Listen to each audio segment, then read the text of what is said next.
تو یہ جو رمضان ہمیں اللہ تعالی نے عطا فرمایا ہے، ایک پورا مہینہ، یہ در حقیقت ایک ٹریننگ کورس ہے، یہ تربیت کا کورس ہے جسے ہمیں گزارا جا رہا ہے کہ عام حالات میں ہماری زبان بے محابت چل رہی ہے، ہماری نگاہوں کو کوئی فکر نہیں ہے کہ حلال کو جو دیکھ رہے ہیں حرام کو دیکھ رہے ہیں، ہمارے کان جو ہے وہ اس کی بے فکر ہیں، اس سے بے فکر ہیں کہ جو بات میں سن رہا ہوں وہ جائز ہے ناجائز ہے حلال ہے حرام ہے، زبان بے تحاشا چل رہی ہے۔ تو رمضان ہمیں اللہ تعالیٰ نے عطا فرمایا کہ بھئی کھانا چھوڑو پینا چھوڑو، دن میں جب دل میں کھانا پینا چھوڑا تو ذرا زبان کو بھی قابو میں رکھو تاکہ تمہیں عادت پڑے، اپنی زبان کو کنٹرول کرنے کی عادت پڑے۔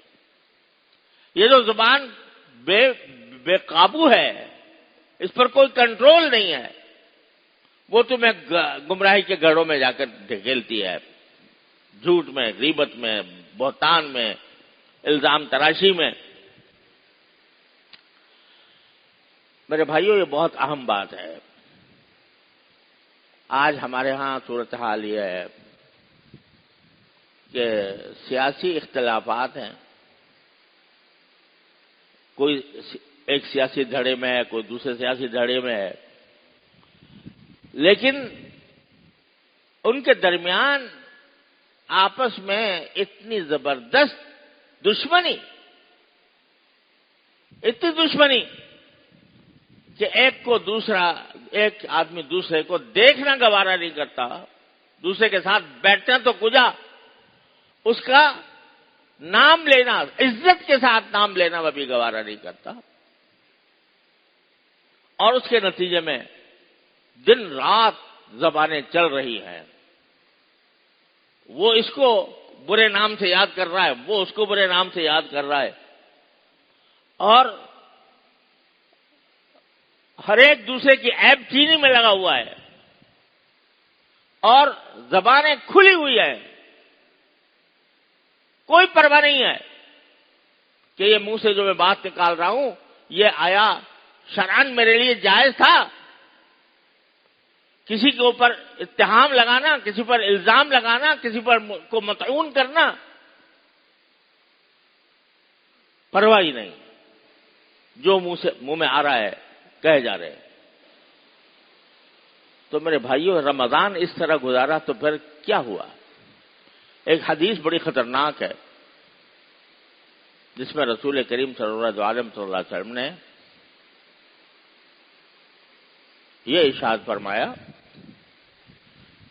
کہ بڑا یعنی مفہوم اس کا یہ ہے کہ بعض لوگ، بعض بدنصیب ایسے ہوتے ہیں کہ روزے سے انہیں بھوک کے سوا کچھ نہیں ملتا۔ کیا مطلب؟ کہ روزہ تو رکھ لیا، بھوکے رہے، ٹھیک ہے، بھوکے رہے، بس بھوک مل گئی، اجر کچھ نہیں، ثواب کچھ نہیں۔ کیوں؟ اس لیے کہ بھوکے تو رہے لیکن جب افطار کیا تو حرام پہ کیا۔ روزے کے اندر بھی روزے کے حقوق ادا کیے بغیر ایک دوسرے کے اوپر تانا زنی کرتے رہے، حلال و حرام کی پرواہ نہیں کی، تو پھر کیا ملا روزے سے سوائے بھوک کے اور کچھ نہیں۔ اور فرمایا بعض رات میں کے وقت میں بعض عبادت کرنے والے، تہجد پڑھنے والے ایسے ہیں کہ ان کے نصیب میں سوائے جاگنے کے اور کچھ نہیں آتا۔ ساری رات جاگے اور عبادتیں کی، نمازیں پڑھی، تلاوت کی، ذکر کیا، تسبیح کی، دعائیں مانگی، لیکن اس کے باوجود یہ حرام کام نہیں چھوڑے۔ رات میں جھوٹ بولنا، غیبت کرنا، تہمت لگانا وغیرہ وغیرہ یہ نہیں چھوڑے، تو اس کے حصے میں سوائے قیام کے، سوائے جگار کے کچھ نہیں آیا. یعنی جگار تو کی، رات کو جاگتے رہے، لیکن اس کا اجر نہیں ملا. کیوں نہیں ملا؟ اس لیے کہ یہ قیام کے ساتھ یہ خرابیاں، یہ گناہ شامل ہیں. تو میرے بھائی اور عزیزو، یہ رمضان کا مہینہ اللہ تبارک و تعالی نے ہمیں عطا فرمایا ہے ایک تربیتی کورس کی طرح، کہ ایک تربیتی کورس ہے جس سے ہم گزر رہے ہیں.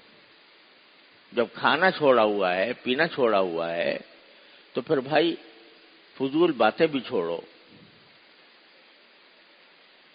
ایسی باتیں بھی چھوڑو جس کا کوئی فائدہ نہیں. اس کی جائے اللہ کو یاد کرو، اللہ کا ذکر کرو، تسبیح کرو، بے فائدہ باتوں سے اپنے آپ کو بچاؤ، اور زبان قابو میں رکھو، نگاہ قابو میں رکھو. یہ طے کر لو کہ زبان سے کوئی ناجائز بات نہیں نکلے گی. یہ آنکھ کسی حرام چیز کو نہیں دیکھے گی، یہ کان سوائے جائز باتوں کے کچھ اور نہیں سنیں گے. یہ تہیہ کر کے رمضان گزارو تو کیا ہوگا؟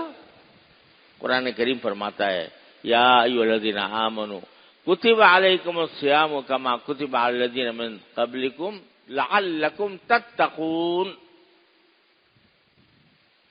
تمہارے اوپر روزے اسی طرح فرض کیے گئے ہیں جیسے کہ پچھلی امتوں پر فرض کیے گئے تھے. کیوں فرض کیے گئے ہیں؟ تاکہ تمہیں تقوی حاصل ہو. یعنی آخری انجام جو ہے اس تربیتی کورس کا، وہ کیا ہے؟ تقوی کا سرٹیفکیٹ.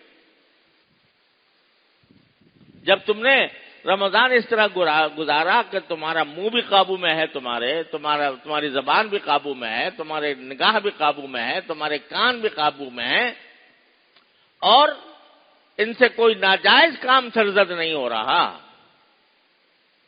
تو آخر میں کیا ہوگا؟ اس تربیتی کورس کا نتیجہ کیا ہوگا؟ تم متقی بن جاؤ.